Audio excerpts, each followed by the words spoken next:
రేవంత్ రెడ్డి గారు అయితే ఆరోపణలు చేస్తున్నారు. సో అది ఖాళీ చేస్తారంటారు. ఖాళీ ఎందుకవుతుందండి? వాళ్ళకు అభ్యర్థులు లేక మా దగ్గర అభ్యర్థులను వెతుక్కుంటున్నారు. మాకు ఒక అభ్యర్థి కాకపోతే ఇంకొకళ్ళు ఉన్నారు, ఇంకొకళ్ళు కాకపోతే ఇంకొకళ్ళు ఉన్నారు. నిన్న చూడండి, ఉదాహరణకు మీ పత్రికల్లో వచ్చినాయి. సికింద్రాబాద్లో పద్మారావు గారు పెద్దల వారి పేరు రాగానే గుండెల్లో రైలు పరిగెడుతున్నాయి అక్కడ కాంగ్రెస్ వాళ్ళకు. మీరు బీజేపీ వాళ్ళని చూడండి, 30 మంది అభ్యర్థులు ఎవరు? మా పార్టీ నుంచే, మా దగ్గర ఎంపీలుగా ఉన్న వాళ్ళు, ఎమ్మెల్యేలుగా పనిచేసిన వాళ్ళు. కాంగ్రెస్ వాళ్ళని చూడండి, మా దగ్గర ఎంపీలుగా పనిచేసిన వాళ్ళను, మా దగ్గర కీలకంగా మేయర్గా పనిచేసిన వాళ్ళను, ఇట్లాంటి వాళ్ళ పేర్లు వస్తున్నాయి. సో ఖాళీ పార్టీ ఎవరు? బీజేపీ, కాంగ్రెస్ ఖాళీ. కేసీఆర్ గారు నాయకులను తయారు చేస్తున్నారు. ఒకళ్ళు కాకపోతే ఇద్దరు, ఇద్దరు కాకపోతే ముగ్గురు. లిస్ట్ ఉన్నది, లైన్ ఉన్నది. సో ఖాళీ చేసేటంత సీన్ లేదు. ఇంకోటి మీరు గమనించండి, తాపకొకసారి ఆయన్నే అంటాడు నా ప్రభుత్వాన్ని పడగొట్టే ప్రయత్నం చేస్తాడని ఆయన్నే అంటాడు పొద్దున. సాయంత్రం అంటాడు 26 మంది ఎమ్మెల్యేలు ఉన్నారు మా దగ్గర, 26 మంది ఎమ్మెల్యేలు టచ్లో ఉన్నారు. రేవంత్ రెడ్డి గారు డ్రగ్స్ వాడి పాలన చేస్తుర్రా మాకు అర్థమైతలేదు. ప్రభుత్వ పాలనలో ఏం నషాలో ఉన్నారో ఏందో. పొద్దున ఒక మాట, రాత్రి ఒక మాట. 26 ఎమ్మెల్యేలు మీ దగ్గరనే టచ్లో ఉంటే మేము ఎట్లా ప్రభుత్వాన్ని కూల్చేస్తాం? మాట్లాడితే ఏదో ఒకటి క్లారిటీగా మాట్లాడాలి. ప్రవీణ్ కుమార్ గారు పార్టీలో చేరడానికి గల కారణం ఏంటి సార్? ప్రవీణ్ కుమార్ గారు చాలా స్పష్టంగా చెప్పినారు. ఒకటేమో నంబర్ 1, పొత్తులు విషయం మీద ఒక కొలిక్కి వచ్చిన తర్వాత, సీట్ షేరింగ్ విషయం మీద కొలిక్కి వచ్చిన తర్వాత, ఆ తర్వాత భారతీయ జనతా పార్టీ మా మీద ఒత్తిడి పెట్టడం. And unfortunately Bharatiya Janata party జాతీయ నాయకత్వం మాయావతి గారు కొంతకాలం నుంచి, గతంలో కూడా ఎమ్మెల్సీ ఎలక్షన్స్ వచ్చినప్పుడు భారతీయ జనతా పార్టీతోని సపోర్ట్ చేయడం, మళ్ళీ కొంత గ్యాప్ రావడం. ఇప్పుడు లేదు మీరు భారతీయ జనతా పార్టీ మీద పోటీ చేయవద్దు అని ప్రవీణ్ కుమార్ గారితో అది కమ్యూనికేషన్ చేయడం, అది కరెక్ట్ కాదు అని భావించి ఇవాళ భారతీయ జనతా పార్టీ మీద పోరాటం చేయాలంటే, నరేంద్ర మోదీ గారి పాలన మీద పోరాటం చేయాలంటే ఖచ్చితంగా కేసీఆర్ గారితో ఉండాలి, కేసీఆర్ గారితో పాటు కలిసి పోరాటం చేయాలి. ఎందుకంటే నాకు తెలిసి మా రేవంత్ రెడ్డి గారు అయితే పోరాటం చేస్తలేరు. బడే బాయ్ అని చెప్పిర్రు. బడే బాయ్ అని చెప్పిన తర్వాత నేను మీతో కొట్లాడా అని కూడా చెప్పిర్రు. మేము కొట్లాడుతున్నందుకే రాష్ట్రానికి అన్యాయం జరిగింది అని కూడా చెప్పారు. ఇంట్లో కూడా మళ్ళీ నషా కొట్టినట్టున్నారు రేవంత్ రెడ్డి గారు. ఎందుకు? పొద్దున ఒక మాట, సాయంత్రం ఒక మాట. పొద్దున టీం బి అంటారు, సాయంత్రం వీళ్ళిద్దరి మధ్యలో సరిగ్గా లేదు కాబట్టి రాష్ట్రానికి అన్యాయం జరిగింది, వీళ్ళిద్దరి మధ్యలో ఘర్షణ ఉండే కాబట్టి. ఏదైనా ఒకటి క్లారిటీగా మాట్లాడండి రేవంత్ రెడ్డి గారు. కవిత గారు అరెస్ట్ అయిన తర్వాత కేసీఆర్ గారు అసలు మాట్లాడట్లేదు, కన్న కూతురు జైల్లో ఉన్నా కూడా తండ్రి గారు మాట్లాడట్లేదు అన్న ఆరోపణలు అయితే చేస్తున్నారు. అసలు కేసీఆర్ గారు ఎందుకని మాట్లాడట్లేదని ప్రజలైతే నిలదీస్తున్నట్టు మాట్లాడుతున్నారు. అసలు దీని మీద స్పందన? ప్రజలు కాదండి, మన మీడియా వాళ్ళు అంటున్నారు మాట్లాడితే మేము రాజకీయం చేస్తామంటున్నారు. మళ్ళీ మీరే పుసుకని కేసీఆర్ గారు మాట్లాడారు అనుకోండి, విచారణ సంస్థలను విచారణ చేయనివ్వండి, ఎందుకు మాట్లాడుతున్నారు మీరు అని అంటారు. అందుకే మేము విచారణ చట్టబద్ధంగా కోర్టులో చేసే పోరాటం కోర్టులో చేస్తున్నాం. ఎందుకు కేటీఆర్ గారు మాట్లాడిర్రా? కేసీఆర్ గారు ఎంబడి పడ్డారు మీరు ఎప్పుడు కేసీఆర్ గారు మాట్లాడాలని. కేటీఆర్ గారు మాట్లాడిర్రా? మాట్లాడలేదు కదా. అక్కడ జైలు దగ్గర ఉండేట్టు నాయకులం మాట్లాడే వాళ్ళు మాట్లాడతాం. చాలామంది నాయకులు ఉన్నారు, కేసీఆర్ గారు తయారు చేసిన ఎంతోమంది నాయకులు ఉన్నారు. మీకు ఏ ప్రశ్న గురించి కావాలనో మాట్లాడతాం. ఈడీ చేసే మరి మోడీ గారి డైరెక్షన్స్తో లోక్సభ ముందు ఎట్లొచ్చిండ్రో అనే గురించి మాట్లాడమంటారా? మాట్లాడతాము. లేదు ఎట్లా వారెంట్ ఇవ్వకుండా తీసుకొని పోయినరా? మాట్లాడతాము. లేదు నిన్న సుప్రీంకోర్టు లేటెస్ట్ అప్డేట్ చెప్పింది కదా, నిన్ననే సుప్రీంకోర్టు గైడ్ లైన్స్ ఇచ్చింది. ఏమని చెప్పింది? మీరు ఈడీ వాళ్ళు ట్రయల్కి రాకుండా ఎన్ని రోజులు నాన్స్తారు అని నిన్ననే చెప్పారు. అందులో కొందరికి బెయిల్ వచ్చినాయి, కొందరికి ఎంపీ టికెట్లు వచ్చినాయి. టీడీపీలో బీజేపీ పార్ట్నర్స్ వాళ్ళు వచ్చారు కదా, వాళ్ళు దాని గురించి ఎందుకు మాట్లాడతలేరు బీజేపీ వాళ్ళు? కేసీఆర్ గారు ఎప్పుడు మాట్లాడాలనో పూర్తిగా కేసీఆర్ గారికి తెలుసు. మిగతా పార్టీ యంత్రాంగం ఖచ్చితంగా మాట్లాడుతున్నది. దాని విషయం మీద మేము అంటే భారతీయ జనతా పార్టీకి రాజకీయాన్ని, ఈడీ కేసుని కలిపి చూడాలని ఉంది. అందుకే మోదీ గారు మొన్న జగిత్యాల్లో మాట్లాడారు, అసెంబ్లీ ఎన్నికలప్పుడు కూడా మాట్లాడారు. కానీ కేసీఆర్ గారు దీన్ని రాజకీయంగా చూడరు. అట్లా అని నా బిడ్డ మీద దాడి చేస్తుర్రు అని వచ్చి రేపు రాజకీయంగా కూడా ఓట్లు అడగం. మేము అట్లాంటి వాళ్ళం కాదు. మేము రాజకీయంగా చేసేది రాజకీయంగా చేస్తాం. మోదీ గారు చేసే దాడిని ఎట్లా ఎదుర్కోవాలన్నా కూడా అట్లా చూసుకుంటాం. బీఆర్ఎస్ పార్టీలో కీలకమైన నాయకులందరూ ఇప్పుడు ఒక్కొక్కరుగా వెళ్ళిపోతూ ఉన్నారు. సో దీనిపై మీ ఒపీనియన్? ఎవరు పోతలేరు, ఎవరు పోతున్నారమ్మా? అలాంటి వార్తలే వినబడుతున్నాయి. పొద్దున ఒకసారి హోటల్లో కలిసిర్రని, గార్డెన్లో కలిసిర్రని, అభివృద్ధిలో కలిసిర్రు అనేసి ఇట్లాంటివి చెప్తున్నారు. ఒక్కోలే వేరు. నాకు తెలిసి అఫీషియల్గా పోయింది ఒక్కోలే. దానం నాగేందర్ గారు, రకరకాల వార్తలు వస్తున్నాయి. వాళ్ళ అల్లునికి రేపు ఎమ్మెల్యే నిలబడాలని, వారు ఎంపీగా పోటీ చేయాలని, వాళ్ళ కుటుంబంలో ఇద్దరికి ఛాన్స్ రావాలని, ఇక్కడైతే అట్లా కష్టము అనేసి అన్నీ అంటున్నారు. లేదు అంటే రేవంత్ రెడ్డి గారు ఏదో అన్నారంట కదా, తెలుసా మీకు ఐడియా ఉందా? బీడీలు ఏదో చేసుకోవడానికి కొత్త బీడీ శాఖ మంత్రి ఏదో పెడతారు అనేసి దానికి రేవంత్ రెడ్డి గారు దానం నాగేందర్ గారికి ఆ పోర్ట్ఫోలియో ఇస్తారని కూడా ఏదో అన్నారంట, గతంలో చెప్పిర్రంట. దానం నాగేందర్ గారు బీడీల్లో పర్ఫెక్ట్గా చుడతారు, అందుకే ఇప్పుడు దానం నాగేందర్ గారిని ఫస్ట్ పిలుచుకున్నారంట. సుమారు సాయంత్రం 7 గంటలకు మాదాపూర్ పోలీస్ స్టేషన్ వాళ్ళు ఫోన్ చేసి మీ మీద కేసు నమోదు చేయడం అయింది, మీరు సహకరించాలి, పోలీస్ స్టేషన్కి రావాలి అని చెప్తే కోఆపరేట్ చేస్తూ నేను మా న్యాయవాదితో కలిసి మాదాపూర్ పోలీస్ స్టేషన్కి వెళ్ళడం జరిగింది. మాదాపూర్ పోలీస్ స్టేషన్ వెళ్ళిన తర్వాత మరి టీపీసీసీ వర్కింగ్ ప్రెసిడెంట్ మరియు శాసన మండలి సభ్యుడైన మహేష్ కుమార్ గౌడ్ గారి ఫిర్యాదు మేరకు మీ మీద కేసు నమోదు చేస్తున్నాము, 41 CRPC నోటీస్ ఇస్తున్నాం మీకు అని. సరే అదేంటిది, అది ఏం పోస్టు అని అడగడం జరిగింది. అయితే ఇందులో 2 విషయాలు ఉన్నాయి. ఆ పోస్టు మీద నేను కన్ఫెస్ చేసినాను, అవును ఆ పోస్ట్ నేనే పెట్టడం జరిగింది, దాన్ని డిలీట్ కూడా చేయము, ఎందుకంటే ఇది మా ఆర్గ్యుమెంట్ కాబట్టి. అండ్ దాన్ని చెప్పింది కూడా మేం కాదు, మాట్లాడింది మేం కాదు, కాంగ్రెస్ నాయకులు, మొన్నటి వరకు కాంగ్రెస్ కోసం ప్రచారం చేస్తున్న యూట్యూబ్ జర్నలిస్టులే చెప్పారు కాబట్టి ఆ ఆరోపణనే మేము చేయడం జరిగింది, ట్వీట్ చేయడం జరిగింది. చిత్రపురి కాలనీలో ఈ దొంగలు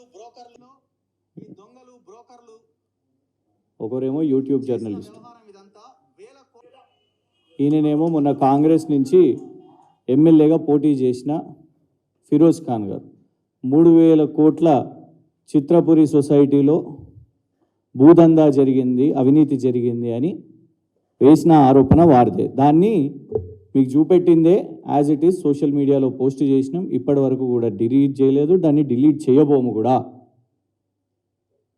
ఎందుకంటే మాట్లాడింది నీ కాంగ్రెస్ పార్టీ లీడరు, మీరు ప్రమోట్ చేసిన యూట్యూబ్ జర్నలిస్టు, మరియు మీరు దానికోసం ఇవాళ ఇవ్వండి ఈ కేసు నమోదు చేస్తున్నట్టు నిన్న ఇచ్చిన 41 CRPC నోటీస్ సంతకం చేసినాను. కానీ ఎక్కడ కూడా నా పోలీసు వాళ్ళు నా మొబైల్ ఫోన్ని సీజ్ చేసినట్టు ఇందులో మెన్షన్ కూడా చేయలేదు. నిన్న అక్కడికి వెళ్ళిన తర్వాత కోఆపరేట్ చేసిన తర్వాత మొబైల్ ఫోన్ను జప్తు చేయడం జరిగింది.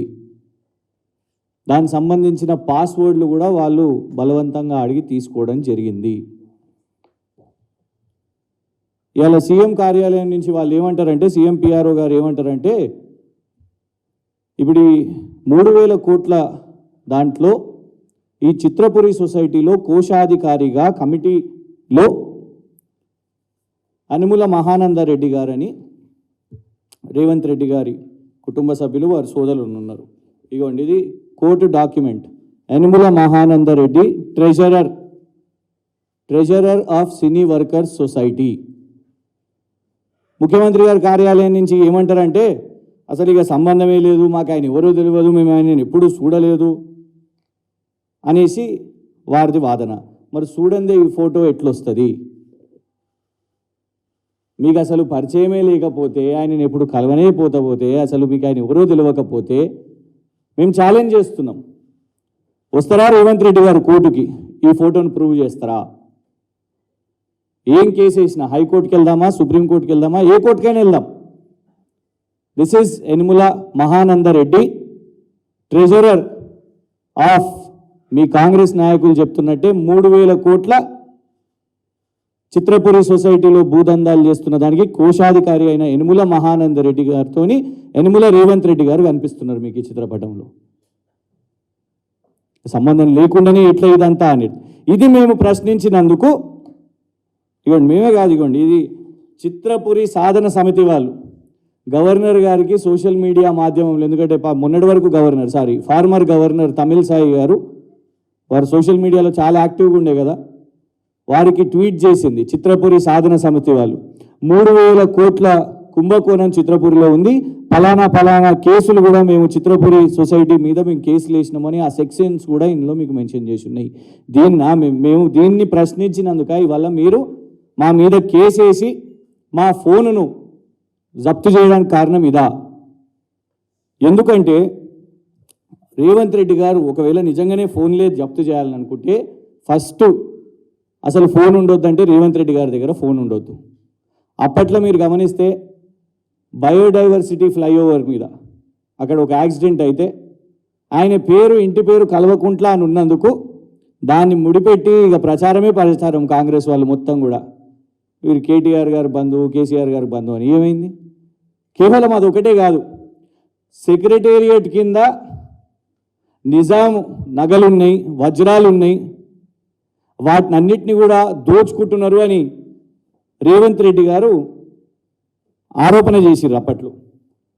అయ్యోండి, హైకోర్టు చెప్పింది, Telangana high court dismisses rumours of treasure trove in old secretariat building. ఎందుకంటే రేవంత్ రెడ్డి గారి ఆరోపణలకు ప్రచారం దొరుకుతుంది. ఇవ్వండి, Revanth Reddy alleges illegal treasure hunt at secretariat. మరి దీనికోసం గతంలో మా ప్రభుత్వం ఉన్నప్పుడు రేవంత్ రెడ్డి గారు ఫోన్ సీజ్ చేసిరా? ఎవరిదైనా ఫోన్ సీజ్ చేసిన మా దునియా ఫేక్ న్యూస్లు, దుష్ప్రచారాలు. ఇగోండి, 10,000 కోట్ల కోవిడ్ కాంట్రాక్ట్ డ్రగ్ కేటీఆర్ గారి బావమరిదికి అని రేవంత్ రెడ్డి గారి స్టేట్మెంట్. అందరికి తెలిసి ఎవరికి వచ్చిందో కోవిడ్ కాంట్రాక్ట్ డ్రగ్ ఎవరు చేసిరండి? సీరం ఇన్స్టిట్యూట్ వాళ్ళు చేసిర్రు, భారత్ బయోటెక్ వాళ్ళు చేసిర్రు. వచ్చినాయా 10,000 కోట్లు? అయిందా రేవంత్ రెడ్డి గారి ఫోన్ సీజు? అయిందా దీనికోసం కేసు? మేము అనేది ఏంటంటే ఇట్లా మేమే ఒకవేళ కేసులు వేసి ఫోన్లు జప్తు చేసుడు ఇవన్నీ చేసి ఉంటే ఇవాళ నిజంగా ఒక ప్రతిపక్షమైనా లేకుంటే ప్రజాస్వామ్యమైనా లేకుంటే రేవంత్ రెడ్డి గారైనా రాజకీయాలు చేసేవారు కాదు. ఏ విధంగా అయితే ఇవాళ మీరు అంటున్న ఇందిరమ్మ పాలన, ప్రజాపాలన, ఓ ప్రజాస్వామ్యం ఉంటుంది అని అంటున్నారు కదా, సోషల్ మీడియాలో పోస్ట్ చేసినందుకు అది కూడా ఎవరు? మీ కాంగ్రెస్ నాయకులు మాట్లాడిందే, జర్నలిస్టులు యూట్యూబ్లలో జర్నలిజం చేసేటోళ్ళు మాట్లాడిన దాన్ని పెడితే దానికి మీరు ఫోన్ జప్తు చేయడం. ఖచ్చితంగా దీని విషయం మీద మేము న్యాయ పోరాటం చేస్తాం. ఎందుకంటే ఇవాళ అలవాటైపోయింది విచారణ సంస్థల పేరు మీద, విచారణ పేరు మీద, దర్యాప్తు పేరు మీద. మొన్న కూడా గౌరవనీయులు మా శాసన మండలి సభ్యులు కవిత గారి విషయం మీద కూడా మీరు గమనిస్తే ఈడీ వాళ్ళు ఫోన్ నంబర్స్ని బయటికి రివీల్ చేయడం. ప్రైవసీ ఉంటుంది, freedom of speech and expression ఎంత ముఖ్యమో ఒక వ్యక్తి ప్రైవసీ కూడా అంతే ముఖ్యమని గౌరవ సుప్రీంకోర్టు చెప్పడం జరిగింది. విచారణ పేరు మీద ఫోన్లు జప్తు చేస్తారు. మొన్న రేడుకు వచ్చినప్పుడు అందరు సహకరించారు, కానీ పిఆర్ఓలు ఎవరండి? గతంలో జర్నలిస్టులుగా పనిచేసిన వాళ్ళే రాజకీయ నాయకుల దగ్గర వాళ్ళు పిఆర్ఓలుగా ఉంటారు. వాళ్ళవి కూడా మొబైల్ ఫోన్లు జప్తు చేయడం, దాంట్లోకి వెళ్ళి డేటాని తీసుకోవడం ఉందా? చట్టపరంగా మీకు అనుమతి ఉందా? లేదు. ఎందుకు చెప్తాను? ఇగోండి, సుప్రీంకోర్టు ఆర్డర్స్ ప్రకారం సర్క్యులేషన్ ఆఫ్ గైడ్ లైన్స్ ఇచ్చింది. సుప్రీంకోర్టు గైడ్ లైన్స్ ఇచ్చింది. సీజర్ ఆఫ్ డిజిటల్ డివైజెస్ అనేది జ్యుడిషియల్ వారెంట్ ఉంటేనే చేయాలి అని ఇలా చాలా స్పష్టంగా ఉన్నది. జ్యుడిషియల్ వారెంట్ ఉంటేనే మీరు ఎవరిదైనా మొబైల్ ఫోను జప్తు చేయాలని. దానికోసం 5 గోల్డెన్ పాయింట్స్ ఇచ్చింది. ప్రత్యేకంగా ఈ కేసు వేసింది కూడా జర్నలిస్టులే. దేశవ్యాప్తంగా ఢిల్లీ కేంద్రంగా ఉన్న జర్నలిస్టులు సుప్రీంకోర్టును ఆశ్రయించినప్పుడు ఇట్లా పోలీసు వాళ్ళు, ఈడీలు వాళ్ళందరూ కూడా మొబైల్ ఫోన్స్ తీసుకుంటున్నారు, సిస్టమ్స్ తీసుకుంటున్నారు అన్నప్పుడు చాలా కీలకంగా చెప్పింది, మీ దగ్గర నంబర్ 1 జ్యుడిషియల్ వారెంట్ ఉంటేనే మీరు ఫోన్ జప్తు చేయాలి. నిన్న జ్యుడిషియల్ వారెంట్ ఇచ్చిరా? నాకు ఇవ్వలేదు. ఎలాంటి కోర్టు నుంచి వారెంట్ లేదు, కేవలం ఒక 41 సిఆర్పిసి నోటీస్ తప్ప. ఇందులో కూడా ఏమని ఉన్నది? 41 సిఆర్పిసి నోటీస్లో you will not tamper with the evidence అని ఉన్నది. ట్యాంపర్ ఎక్కడదండి? నా ఫోనే తీసుకున్నారు కదా మీరు, అందులోనే ఎవిడెన్స్ ఉన్నది.